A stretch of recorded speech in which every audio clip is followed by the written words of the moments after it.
이 시간 에베소서 강의 쉬운 9번째 시간으로 왜 사랑해야 하는가라고 하는 주제로 말씀을 배우도록 하겠습니다. 에베소서 5장 28절에서 30절까지의 말씀, 이제 결론 부분으로, 그러니까 주님의 몸된 교회가 된 가정에서 가장 가정의 기초가 되는 기초 단위인 부부가 어떠한 그 관계를 맺으며 어떠한 삶을 살아내야 할지에 대한 것을 결론 부분으로 말씀하고 있습니다. 그리고 이제 6장으로 넘어가면서는 부모와 자녀의 관계, 자녀들이 부모님에게 어떻게 해야 하는지, 부모는 자녀를 어떻게 대해야 하는지, 이제 그 다음에 주종의 관계, 이런 말씀들을 하면서 우리는 대단한 영적 싸움에 놓여 있다라고 종결 부분으로 가서는 우리의 싸움은 혈과 육에 관한 것이 아님에 대한 것을 이제 말씀하면서 에베소서 교회로서의 삶, 이 교회론을 마치고 있는 것을 보게 됩니다. 자, 오늘 이 시간에는 부부의 관계, 지금까지 우리가 아내와 남편, 남편과 아내의 관계에 있어서 왜 아내는 남편에게 복종해야 하고 남편은 아내를 사랑하되 자기 몸을 사랑하듯이 그렇게 사랑해야 하는가? 라고 하는 말씀을 우리가 들었는데요. 이 시간에는 이제 그 사랑이 왜 그렇게 해야 하는지에 대한 종결 부분이기도 한 것입니다. 자, 우리 한번 우리의 삶을 돌아볼까요? 세상에서 모든 부귀영화를 누렸던 솔로몬 왕은 인생의 말년에 다음과 같이 고백을 했죠. 모든 만물이 피곤하다는 것을 사람이 말로 다 할 수는 없나니 눈은 보아도 족함이 없고 귀는 들어도 가득 차지 아니하도다. 여러분 너무 와닿지 않아요? 눈은 보아도 족함이 없고 족함이 없어요. 하와이에서 엄청난 그 산불로 인해서 지금 어, 오늘 아침까지 정확한 이제 사망자 수는 모르겠는데 더 이제 앞으로 속출하겠죠. 36명이 바다로 뛰어들면서 어, 죽음을 맞이했고 수천 명이 피하고 있고 우리나라 여행객도 한 500여 명이 있는 것으로 그렇게 알고 있는데요. 여러분 아무리 아름다운 도시를 가고요. 아름다운 나라를 찾아보아도 그때뿐이지 그 눈에 아름다움 정말 그 풍광이 너무 그러하다. 너무 좋다. 세상에 이렇게 별천지가 있나라고 하지만 여행에서 돌아와서 그 마음이 계속되던가요? 여러분 다른 장소로 가는 순간 그건 다 우리가 마치 사진을 보듯이 사진을 그냥 이렇게 사진첩 넘기듯이 지나가는 겁니다. 솔로몬은 얼마나 이것을 정확하게 표현을 했는지 모든 만물이 피곤한다는 것을 사람이 말로 다 할 수 없다는 거예요. 자, 말을 하지 못하는 식물의 세계도 보세요. 장미가 얼마나 예쁩니까? 사람들이 와서 들여다보고 사람들이 그저 막 칭찬하고 너무 예쁘다. 이 향기 좋다. 그런다 할지라도 그 장미가 여러분 의인화해서 한번 생각해 보시자고요. 그 장미가 그 사람들의 칭찬에 만족할까요? 며칠 있지 않아서 다 한 입, 두 입 떨어져 나갈 것인데 모든 만물이 사람만이 그런 게 아니고요. 꽃의 아름다움도 다 시들고 세상에 어떤 부귀영화 누려본다 할지라도 만족이 없는 것입니다. 왜 이렇게 인생들이 목마른 삶을 살게 되었을까요? 하나님을 떠난 모든 인생은 어떠한 환경과 여건 속에서도 만족을 누릴 수 없습니다. 하나님을 떠난 인생은. 자, 그럼 반대로 뭐죠? 하나님께로 돌아온 인생은 어떠한 상황과 환경에서도 그 상황과 환경의 지배를 받지 않는 줄로 믿습니다. 할렐루야. 여러분 우리 모두 그러한 은혜를 누리시기를 축복합니다. 아니, 누리고 있는 줄로 믿습니다. 아직 누리지 못하시는 분들은 누리시기를 축복합니다. 환경도 상황도 초월하는 그러한 참된 만족과 이 속에서부터 흘러나오는 샘솟듯 솟구쳐 흘러나오는 기쁨이 있는 것입니다. 평강이 있는 것입니다. 되어지는 상황을 보면 녹록지 않을지라도 그 모든 보이는 것과는 다른 내면에서 흘러나오는 그런 기쁨이 있습니다. 그래서 우리 주님이 친히 말씀하셨죠. 내가 주는 물을 마시는 자는 샘솟듯 솟아나는 생수가 되리라. 생수의 강이 흘러넘치리라. 누구든지 목마른 자는 내게로 와서 마시라. 값없이 와서 마시라. 돈 없는 자도 마시라. 누구나 오라는 거예요. 자, 그 배에서 생수의 강이 흘러 넘치리라. 그런데 이 생수의 강처럼 흘러 넘치도록 기쁨을 주시는 분, 여러분, 성령 하나님이 우리 안에 내주하셔서 우리의 인격과 우리의 가치관, 우리의 삶의 방향, 우리의 모든 시선, 초점, 이러한 것들을 주께로 향할 때 우리 안에 내주하시는 성령님이 생수의 강처럼 흘러 넘치도록 그 배에서 흘러 넘치리라. 육체를 입고 있는 우리들의 모습이지만 늘 목마름의 삶이었지만 그 배에서 콸콸 흘러 넘치는 그러한 복을 약속하여 주신 것입니다. 그것은 미래적인 것이 아니라 오늘의 삶의 자리에서 우리가 누리게 되기를 축복합니다. 잃어버렸던 생명을 찾았기 때문입니다. 잃어버렸던 아버지 집에 돌아가 그 이제 준비가 되어 있고 그리고 한 걸음 한 걸음 그 세계를 향하여 가는 것이기 때문입니다. 자, 아무튼 우리는 이렇게 모든 인생이 그리스도 안에서 누리는 것 예외로 하고 모든 인생은 자연인인 인생은 태어날 때부터 이렇게 목마른 삶을 살게 되었는데 그러한 중에 세상 가운데서 불러냄을 받아 예수 그리스도로 말미암아 생명을 얻은 저와 여러분들이 가정에서 남편이 아내를 사랑하고 또 아내가 남편에게 복종하고 해야 하는 그것에 대하여 에베소서 5장 28절에 말씀하고 있습니다. 자, 에베소서 5장 28절. 이와 같이 남편들도 자기 아내 사랑하기를 자기 자신과 같이 할지니 자기 아내를 사랑하는 자는 자기를 사랑하는 것이니라. 자, 왜 사랑해야 하는가? 지금 남편을 향하여서는요, 자기 아내 사랑하기를 자기 자신과 같이 자기의 몸을 사랑하는 것과 같이 자기 아내를 사랑하라는 거예요. 왜요? 자기를 사랑하는 것이기 때문이라는 겁니다. 참 어리석은 남성들이 누구냐면요. 자기 아내를 폭행하고 괴롭게 하는 자들이에요. 한 가지만 생각하는 거예요. 폭력적인 남편 이유가 있겠죠. 자기 나름대로 이유 없는 사람이 어디 있겠어요. 뭐 아내가 뭐 고집이 세다, 내 말을 무시한다, 뭐 별의별 얘기 다 할 수 있겠죠. 그러나요? 아내를 고통스럽게 하고 괴롭게 하는 것은 한 가지 자기가 고통스럽게 했는지는 모르지만 그 여파가 자기에게로 다 돌아오는 거예요. 자기에게만 돌아옵니까? 자녀들에게도 가는 거예요.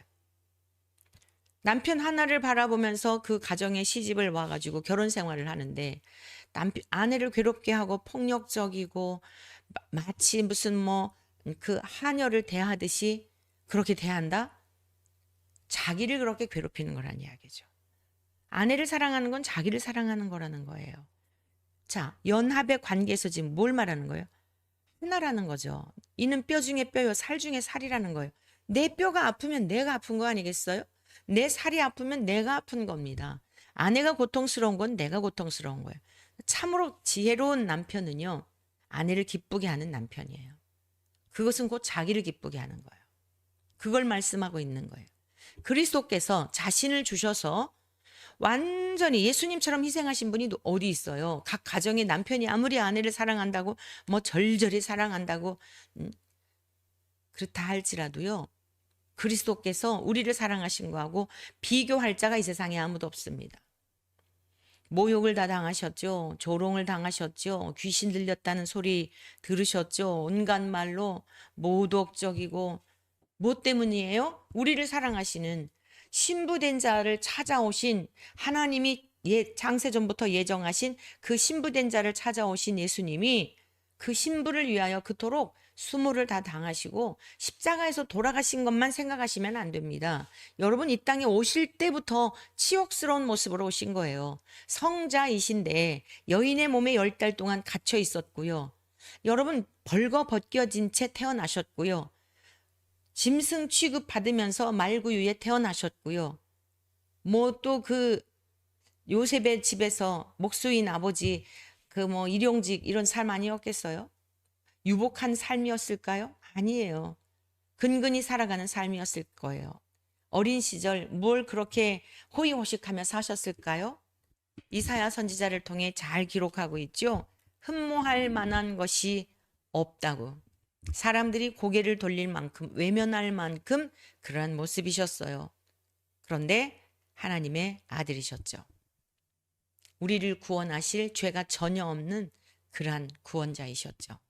그래서 여러분 우리가 하나님 나라를 발견하고 주의 성령님이 우리 안에 계시게 되면 사람을 자꾸 외모 중심으로 보는 생각을 바꿔야 돼요.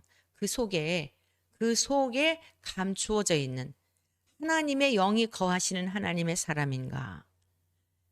마태복음 25장에서 주님이 오른편에 있을 자와 왼편에 있을 자 갈라놓으시고 오른편에 있는 자들에게 칭찬하셨죠.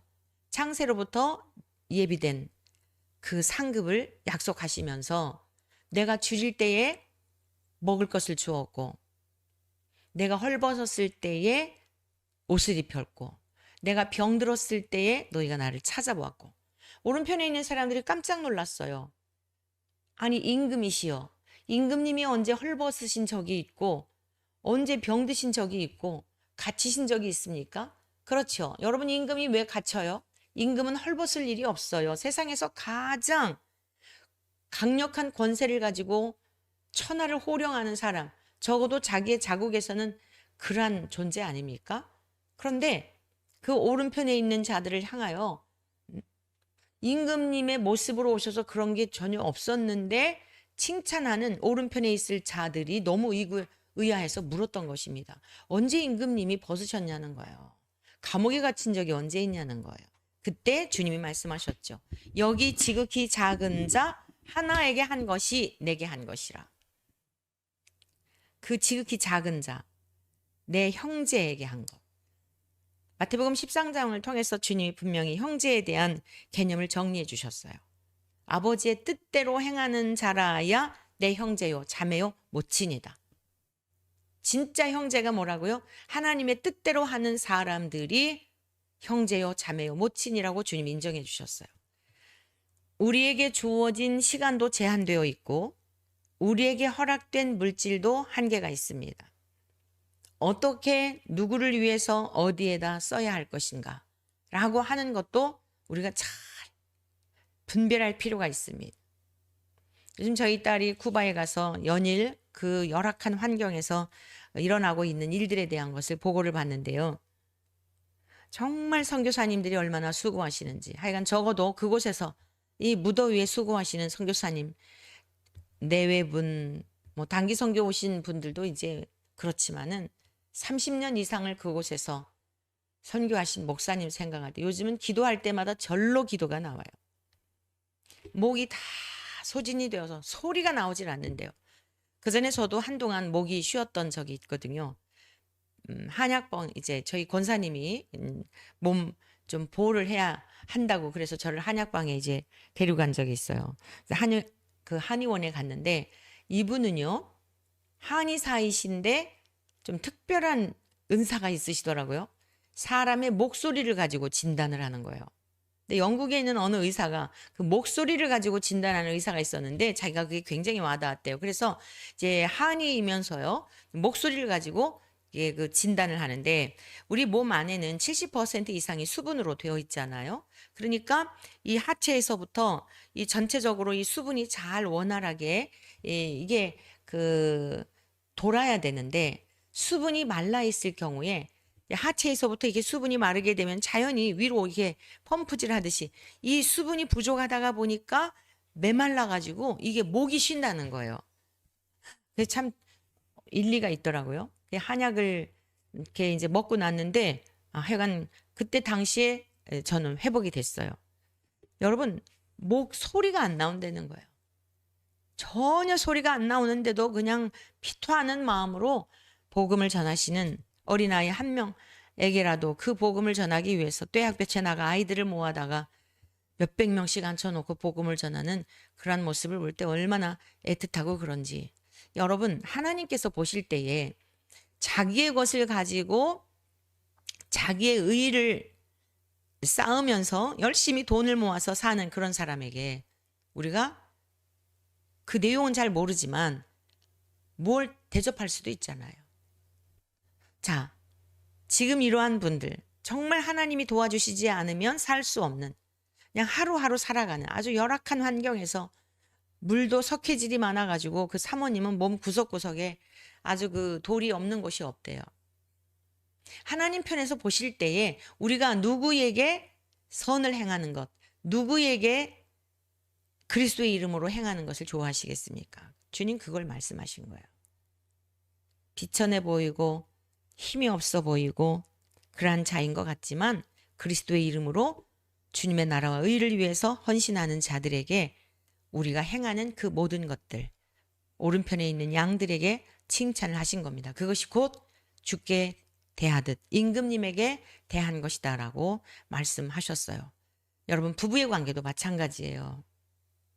내 아내라고 내 소유라고 하여서 언어 폭력을 한다든가 몸으로 폭력을 한다든가 힘이 없는 아내라고 하여 이거 다 하나님 앞에 심판받는 일이에요. 가정에서 절대 폭력이 있어서는 안 되죠. 자기를 사랑하는 것이다 라고 말씀하고 있는 것입니다. 그리스도께서 교회를 위하여 자신을 주심같이 하라. 5장 25절에서 그랬죠. 에베소서 5장 25절에서 그리스도께서 교회를 위하여 자신을 주심같이. 자, 주님께서 저와 여러분들을 위하여 목숨을 주신 거예요.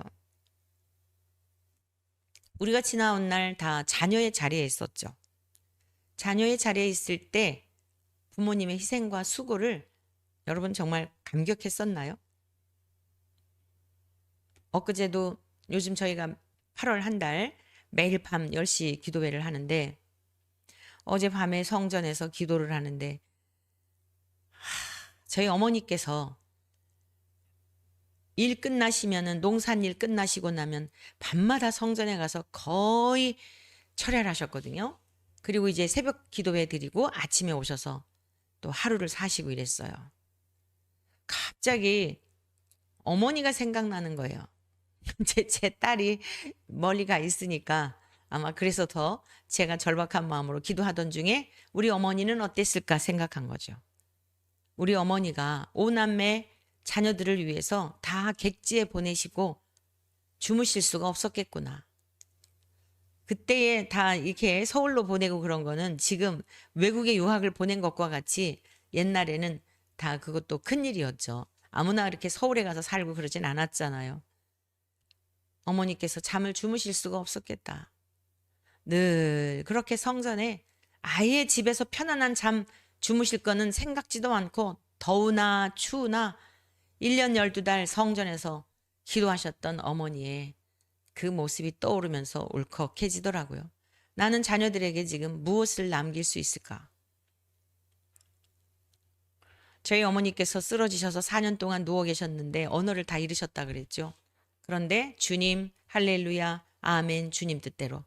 여러분 모든 무의식 세계에서도 그게 그냥 나왔겠어요? 평생을 주의 성전에서 주님을 바라보며 안나 할머니와 같이 그렇게 하나님만을 사모했기 때문에 모든 세상의 언어를 잊고 자기 속으로는 자식들의 이름조차 기억이 나지 않는데 주님 아멘 할렐루야 주님 뜻대로. 그 어머니가 생각이 나서 오늘 내가 이렇게 주님의 은혜 안에 거하고 그 은혜를 기억하며 사는 것은 어머니의 그러한 기도, 아버지 사랑과 공의로우신 하나님이 어떤 분인지를 가르쳐 주시고 성경으로 가르쳐 주시고 몸으로 가르쳐 주신 그 귀한 아버지 때문에 오늘 내가 이렇게 주님 안에서 복을 누리고 있구나 라고 하는 것을 깨닫게 되었습니다. 여러분 주님이 우리를 사랑하신 것은 부모님의 사랑을 생각해도 울컥하고 감격스러운데 주님이 우리를 사랑하시고 주님이 우리 자신을 위해서 주신 것 생각하면요. 그거 하나만으로도 우리는 감사할 이유가 평생 살면서 감사할 이유가 있는 것이에요. 야곱이 야복강가에서 씨름하며 노숙인의 삶을 살았지만 그가 하나님만을 바라보며 하나님 앞에서 그 인생의 곤고하고 고난 중에 있을 때 씨름하였을 때 야곱을 어떻게 대우해 주셨나요? 이사야 58장 13절 14절에 보면 예배를 드리는 자에 대한 복이 있잖아요. 야곱의 업으로 기르리라. 믿음의 가문에 넉넉한 아들이 되게 하셔서 아브라함과 이삭과 야곱과 그 아브라함의 조부의 그 믿음의 유업을 잊게 하셨고요. 여러분 야곱을 통해서 12지파가 태동이 되잖아요. 야곱이 그런 사랑받을 자격이 있어서였나요? 하나님께서 오직 주님만을 바라볼 수 있는 은혜를 주셨고 그 또한 은혜예요. 야곱의 믿음이 좋아서가 아닙니다. 간교하고 요리조리 꽤 많은 사람이에요. 그런데 주님은 그거 보시지 아니하고 그저 힘든 중에도 주님 찾는 거, 어디를 가든지 돌단을 쌓고 하나님께 예배를 드리는 거, 그 믿음이 어디서부터 이어진 거예요? 아브라함과 이삭과 야곱, 할아버지에게서 들었고 아버지에게서 들었고 하나님을 향한 그 경외심이 믿음은 들음에서 난다고 그 믿음이 자리 잡고 있었기 때문에 형이 죽이려고 하는 상황 속에서 도망가서도 좌절하지 않고 낙담하지 않고 낙심할 때일수록 하나님 앞에 기도하고 하나님께 나아갔던 것을 보게 됩니다. 모든 것이 은혜입니다. 여러분, 가정이 회복되기를 축복합니다. 오늘날 가정이 너무 불행한 가정이 많아요. 교회 와서는 찬송하고 교회 와서는 기도하고 교회 와서는 아멘 하는데 가정으로 돌아가서는 그렇지 않은 경우가 너무 많습니다. 오늘 우리 대한민국 기독교인의 가정이 말씀대로 돌아가서 기독교인의 가정이 말씀에 기초하여 회복이 되어진다면 많은 범죄율도 줄어들게 될 것이고 여러분 이 세상에서 타락한 그러한 여러 가지 일들도 많이 변화되리라고 믿어집니다. 오늘 남편 되시는 분들, 아내를 사랑하는 것은 곧 자기 자신을 사랑하는 것이다. 누구를 위해서가 아니라 자기 자신을 사랑하는 것이다.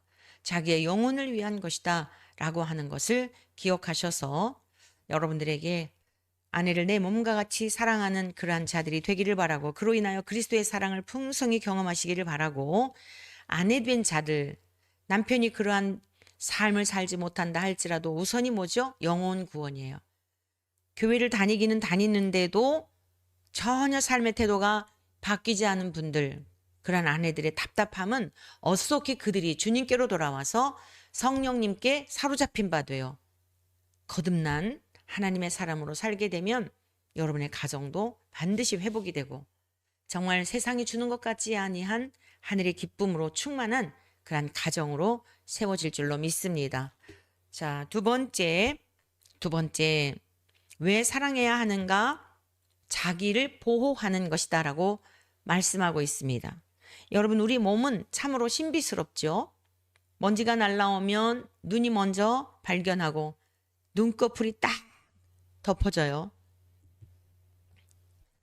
뇌에서 시신경이 이렇게 오더를 하는 거겠죠? 저절로 눈이 감기죠. 보는 순간 먼지가 들어온다, 뭔가 바람이 분다 그러면 눈이 딱 감기잖아요. 너무 신비스럽지 않아요? 날씨가 추울 때는 양말을 챙기고 외투를 챙기며 몸이 춥지 않도록 일사불란하게 눈이 발견하고 옷이 있는 것을 발견하고 발은 따라가지고 다리도 움직이고요. 그리고 손은 너무너무 신기하지 않아요? 주님께서 우리의 영혼을 얼마나 사랑하시는지 에베소서 5장 29절 말씀 같이 보시겠어요? 누구든지 언제나 자기 육체를 미워하지 않고 오직 양육하여 보호하기를 그리스도께서 교회에게 함과 같이 하나니. 누구든지 언제나 자기 육체를 미워하지 않고 오직 양육하여 보호하기를 그리스도께서 교회와 함과 같이 하나니. 그리스도 안에 그리스도인은요, 우리 주 예수 그리스도와 나누어서 생각할 수 없다는 것입니다. 예수님이 말씀하셨죠. 요한복음 15장 5절. 나는 포도나무요, 너희는 가지라. 이것 또한 연합의 관계를 말씀하는 거예요. 그가 내 안에, 내가 그 안에 거하면 사람이 열매를 많이 맺나니 나를 떠나서는 너희가 아무것도 할 수 없음이라. 연합의 관계. 여러분이 신앙생활 하면서 운전자가 가끔씩 브레이크를 걸듯이 내 신앙생활의 여정을 가끔씩 돌아보셔야 돼요. 교회에서 열심히 충성하시고 헌신하시는 분일수록 더욱 그러한 태도가 필요합니다. 왜냐? 내 열심을 위한 것인지, 주님과 상관없는 일에 내 열정, 사람마다 성향이 있잖아요. 내 열정을 위한 것인지, 내 열심을 위한 것인지. 주님은 우리에게 일 중심을 원하지 않으세요. 관계 중심을 원하세요. 마가복음 3장에서도 예수님께서 제자들을 12제자를 부르신 이유에 대하여 마가가 기록하였는데, 첫 번째가 뭐냐? 자기와 함께 있게 하시려고. 그리고 전도도 하며 귀신도 쫓아내는 그 다음이에요. 저와 여러분들의 신앙의 가장 첫 번째 목적이 뭐냐면 그리스도 안에서 누림이 있어야 돼요. 관계가 회복이 되어야 한다는 말씀입니다. 관계가 회복이 안 되잖아요. 주의 영이 우리 안에 내주하심으로 성령님이 이끄시는 힘을 따라서 봉사하고 헌신하는 게 아니면 어떤 일들이 일어나느냐? 불평이 일어나요. 원망이 생겨요. 정죄감이 생깁니다. 나는 이렇게 하는데 저 사람들은 뭐 하는 거야? 아니 도대체 똑같이 교회 다니면서 저럴 수가 있어? 정죄감이 생기는 거예요. 집에서 어떻죠? 부모님이 하시는 역할, 자녀들이 하는 역할. 부모님은 자녀를 향하여서 너는 내가 하는 일을 왜 안 하느냐? 내가 이렇게 밖에 나가서 돈을 벌어오는데 신생아한테 그렇게 야단치는 부모가 있나요? 그렇지 않죠? 자랄 때까지 다 기다려주는 거예요. 성도들 간에도. 신앙생활 오래 했을지라도 신앙의 그 정도가 다 다르거든요. 교회 안에 성숙한 성도들이 많을수록 시끄러울 리가 없어요. 서로 섬기기 때문에. 그런데 그 성숙이라고 하는 것은 뭐죠? 우리가 부모님과 자녀의 관계에서도 경험한 일이지만 부부지간도 마찬가지예요. 어느 순간 딱 볼 때 어머니가 나를 이렇게 수고하셨구나. 어머니의 기도에 대하여 절절히 와닿는데 지금 돌아가시고 난 지 몇십 년이 지났는데 그게 막 울컥하면서 이제 그 와닿더란 말씀이에요. 왜요? 제가 그런 환경에 처해 있다 보니까 타국에 보낸 딸이 있다가 보니까 기도하지 않을 수가 없는 거예요. 하루 동안에도 무슨 일이 일어날 수 있는지 모르니까. 몸은 그냥 짓무르고 막 습진 알러지 생기고 뭐가 어쩌고 두통이 어쩌고 또 그냥 중부하지 않을 수가 없는 거예요. 또 밤길은 캄캄하고 여러 가지가 다 열악하잖아요. 기도하지 않을 수가 없는 거예요. 그것을 생각할 때 나를 낳아주셨던 어머니가 타지에 보내놓고 그래서 그렇게 기도하셨구나. 큰 오빠를 위해, 작은 오빠를 위해, 막내딸도 그거 어린 나이에 10대 때 서울 올라갔으니 막내딸을 위해서는 또 얼마나 또 지금 우리 딸은 34살인데 제가 16살 중학교 졸업하고 17살에 올라온 것 같은데요.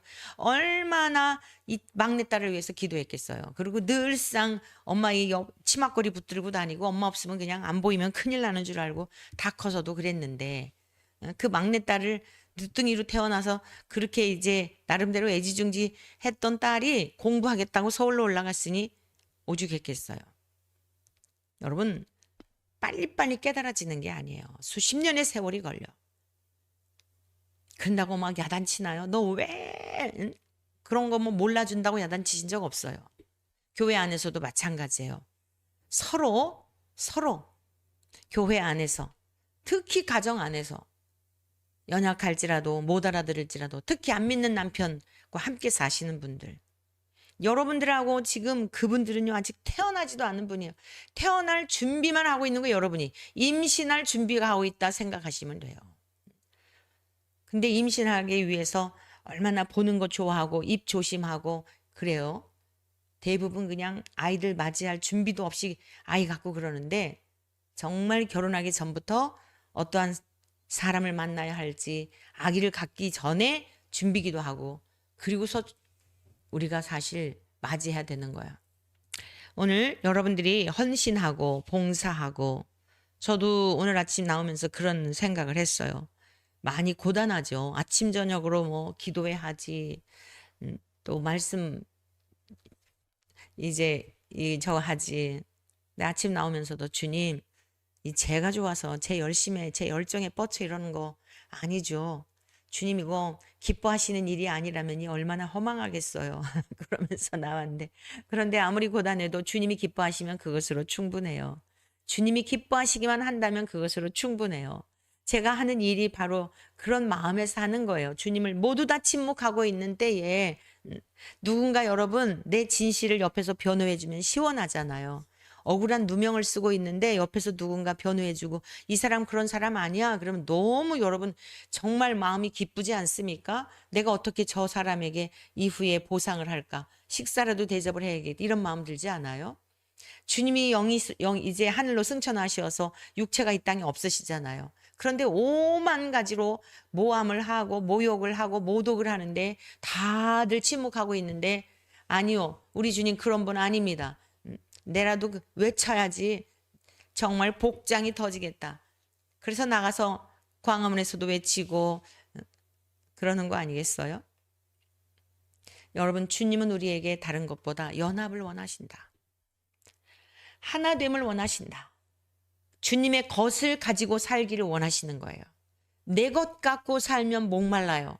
내 것 갖고 살면 악취나는 것들 뿐이에요. 일 해놓고서도 투덜대고 불평하고 원망하고. 그런데 주님의 것 가지고 하면 그럴 일이 없어요. 왜죠? 주님은 자신을 다 주셨잖아요. 이유가 뭐예요? 사랑하기 때문에. 그냥 존재 자체로 사랑하기 때문에. 우리가 사랑받을 자격 있어서가 절대 아닙니다. 존재 자체로 그냥 사랑해 주신 거예요.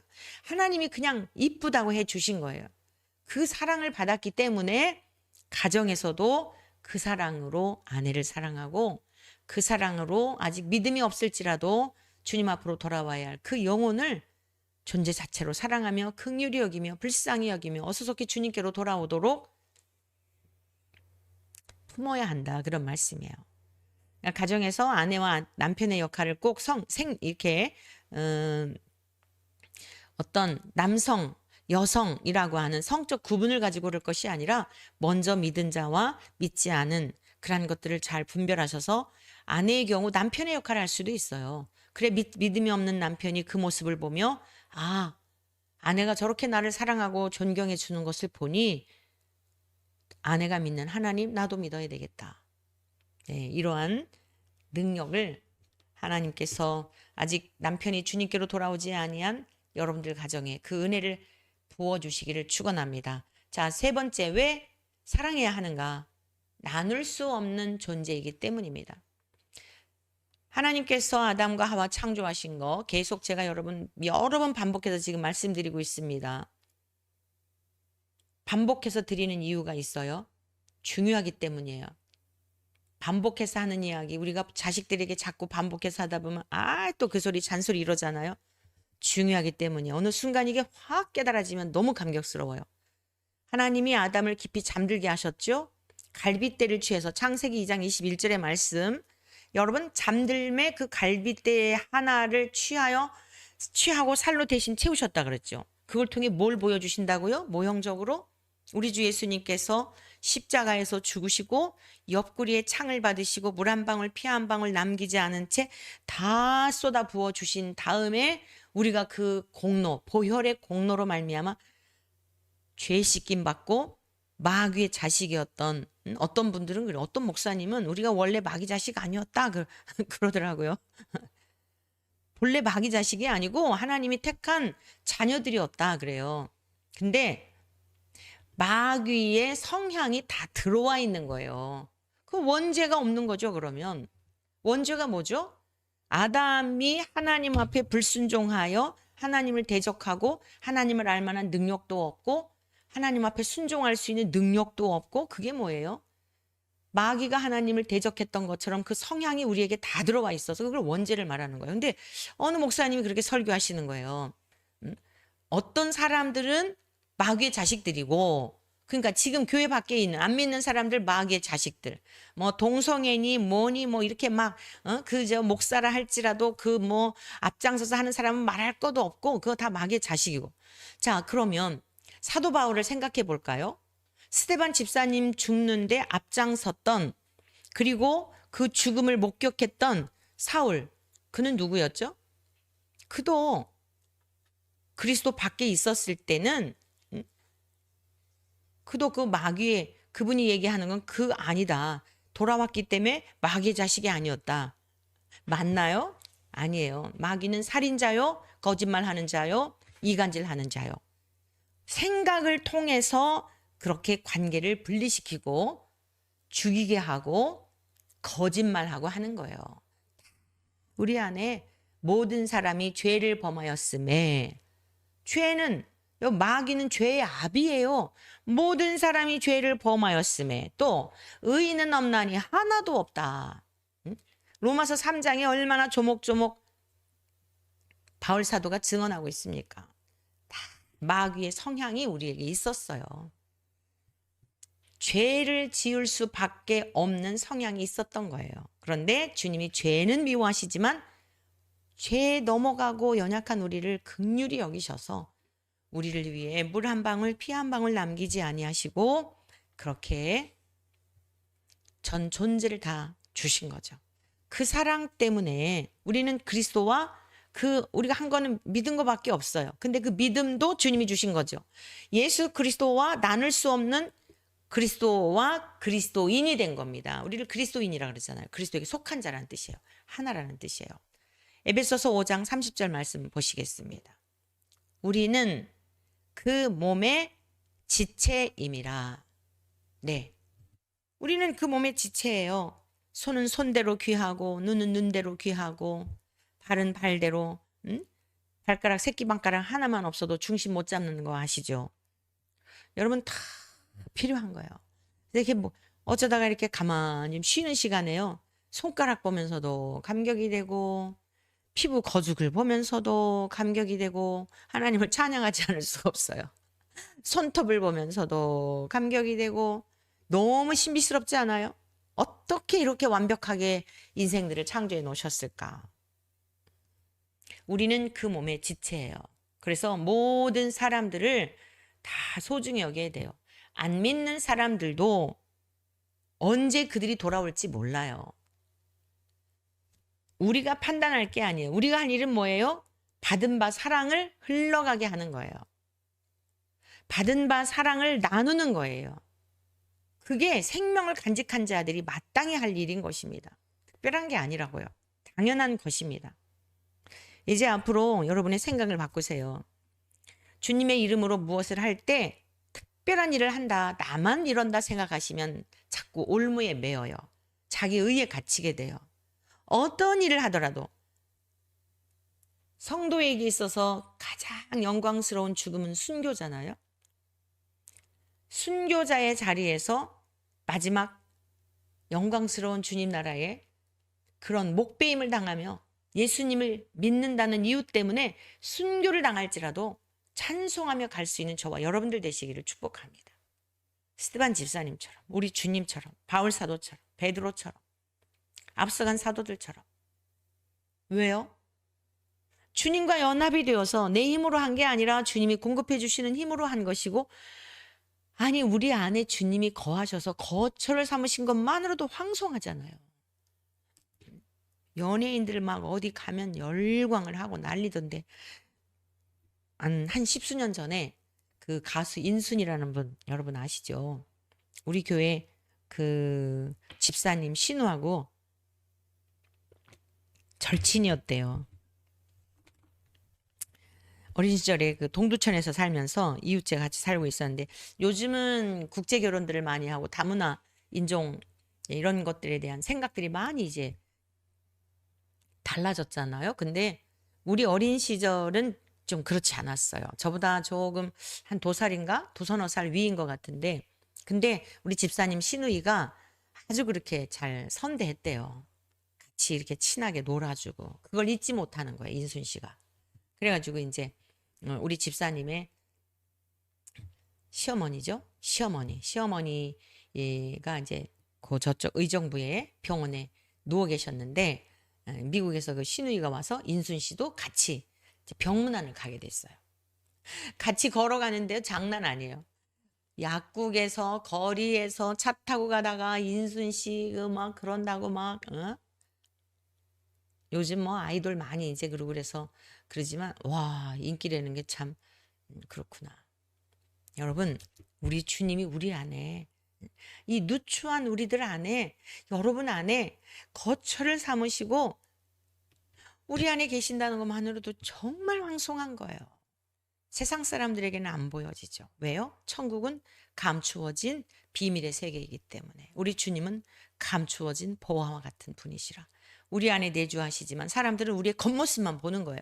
우리가 가진 소유를 보는 거예요. 우리가 공부를 얼마나 했나를 보는 거예요. 외모가 어떠했나를 보는 거예요. 그거 가지고 판단하는 거예요. 그런데 하나님은 전혀 그런 거 안 보세요. 요즘 그 페이스북 같은 데 보면 어플로 막 이렇게 10대 때 무슨 뭐 막 옛날 것까지 소급해가지고 현재 사진 있으면 옛날 것까지 소급해갖고 쫙 아무리 예쁘고 유명한 연예인들도요 벌써 50대 넘어가고 60대 넘어가고 70대 넘어가면 다 할머니 할아버지 그 얼굴이에요. 하나님은 거기에 관심 있으시지 않으세요. 우리는 그리스도의 지체다. 우리 주님과 연합이 되어 있는 지체다라고 하는 것에 관심이 있으신 겁니다. 그러므로 우리가 얼마나 소중한 존재인가. 나만 존중받아야 할 소중한 존재가 아니라 다른 그리스도인들도 어린아이들도 장애자들도 해 아래 숨을 쉬고 살아가는 모든 인생들도 다 하나님의 피조물이라는 것을 기억하셔야 돼요. 그래서 저와 여러분들이 이게 지금 에베소서는 구체적인 성도의 삶에 대한 거라 그랬죠. 가장 기본적인 가정에서를 가르치고 있다 그랬잖아요.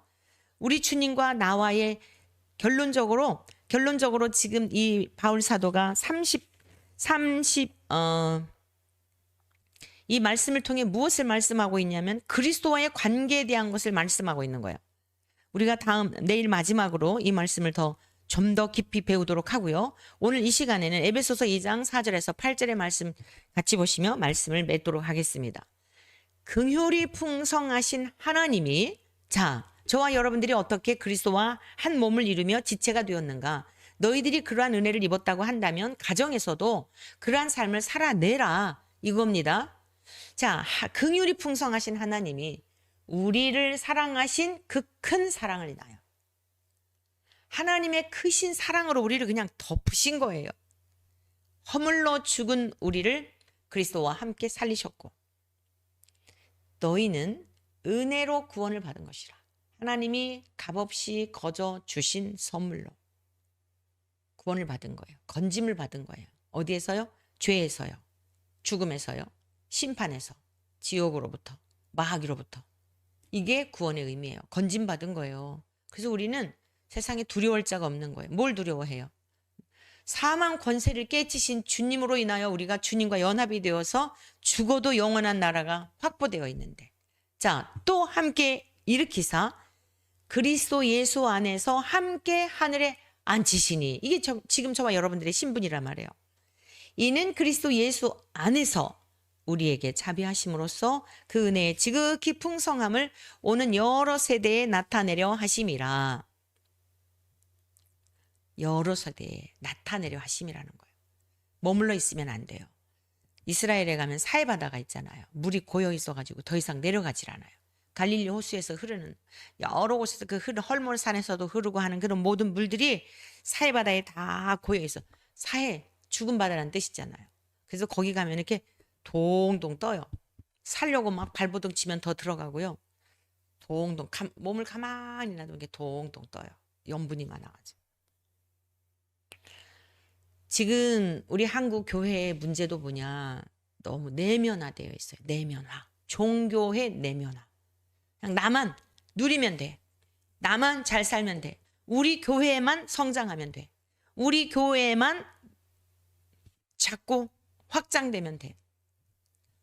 목사님들 마음속에 그런 마음이 없을까요? 작은 교회들이 살아야 우리 한국 교회가 건강해집니다. 정말 연약한 교회들이 사회 구제도 많이 하고 그러는데 아까 마태복음 25장 말씀 소개해드렸잖아요. 여기 있는 지극히 작은 자 형제 중에 한 것이 내게 한 것이라. 여러분 작은 교회 목사님 성도 정말 사모님하고 자기 아이들하고 한두 명 앉혀놓고 목회를 하더라도 생명의 주가 되시는 주님 모시고 신실하게 목회하는 그 목사님, 그 교회에 주님은 주목하세요. 근근히 나사로처럼 살아갈지라도 주목하세요. 그런데 큰 교회란 경제적인 여력이 일단 있잖아요.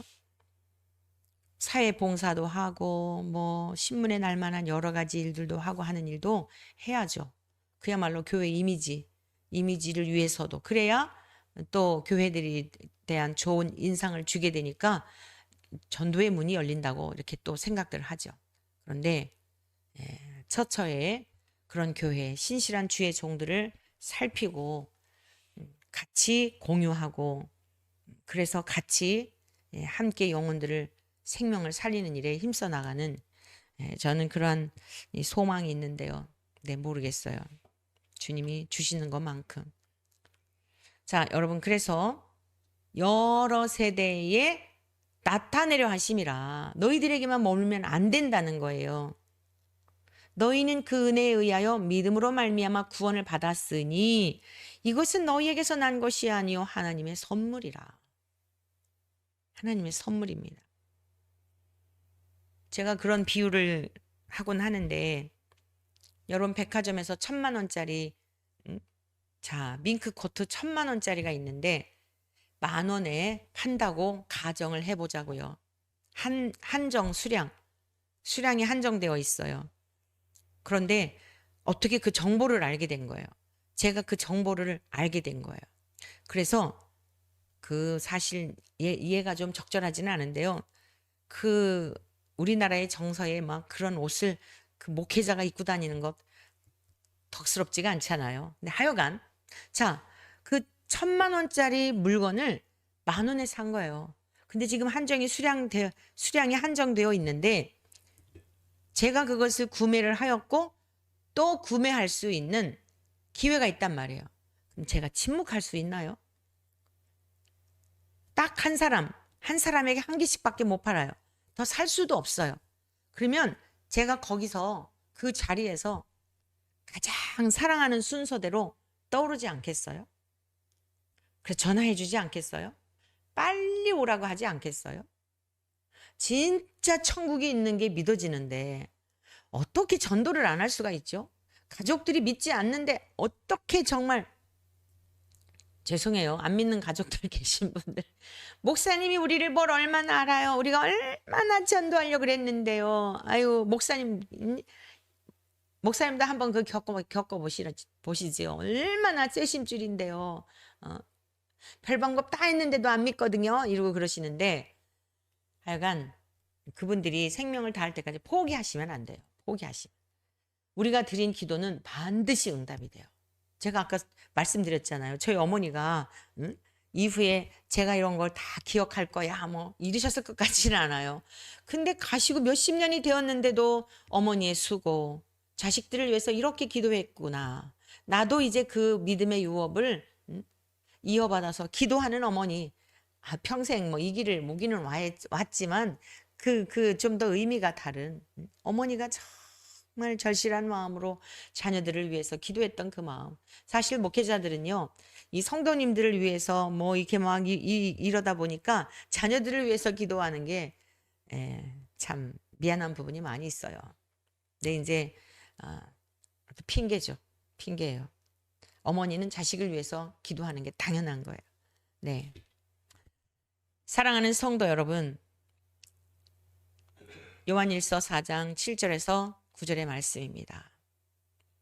사랑하는 자들아, 우리가 서로 사랑하자. 사랑은 하나님께 속한 것이니 사랑하는 자마다 하나님으로부터 나서 하나님을 알고 사랑하지 아니하는 자는 하나님을 알지 못하나니 이는 하나님은 사랑이심이라. 하나님의 사랑이 우리에게 이렇게 나타나 되었으니 하나님이 자기의 독생자를 세상에 보내심은 그로 말미암아 우리를 살리려 하심이라. 저와 여러분이 그 사랑을 입었어요.